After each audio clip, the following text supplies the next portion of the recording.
Spokane Sheriff's deputies have arrested at least one of the suspects they say is responsible for killing a Cheney man and setting his trunk on fire. 20-year-old Taylor James Wolf faces a second-degree murder charge and right now is being held without bond. KXLY4's Jeff Humphrey joins us live at the court appearance where Wolf made his first appearance before a judge. And Robin, it was a brief and unusual court appearance. Wolf's attorney asked the hearing be postponed 24 hours so he could better prepare a defense for his client. Meanwhile, an autopsy shows that Wolf's alleged victim died of a gunshot wound to the head, and Wolf may not be the only suspect in this killing. It's our first look at the interior of the trunk where Nick Thorson's body was discovered.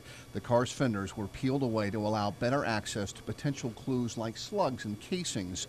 We also now know the victim was attacked before he ended up in the Thunderbird.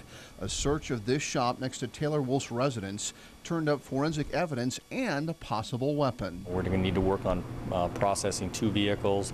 They're doing the autopsy today and getting some evidence put back on property. So a lot of work to do to start understanding what occurred. Detectives are not certain of a motive, but say Taylor Wolf emerged as a suspect when friends heard him bragging about the killing. During those interviews and during those discussions, they were able to locate people who knew what had occurred and how Nicholas had died, and those people began talking to us. Detectives developed enough probable cause to get a search warrant for Wolf's Knotty Pines residence. The investigative task force guys saw Taylor and 2 other people get into a taxi as we were getting ready to serve the search warrant, and they were able to stop the vehicle and arrest Taylor. Investigators seized the taxi and will search it for what Wolf was taking with him on his likely quick trip out of town. The 2 other men in the taxi with Taylor may be accomplices and may be the same people seen walking away from the burning car Tuesday night. The fire department has told us that, and we're trying to locate those people, talk to them,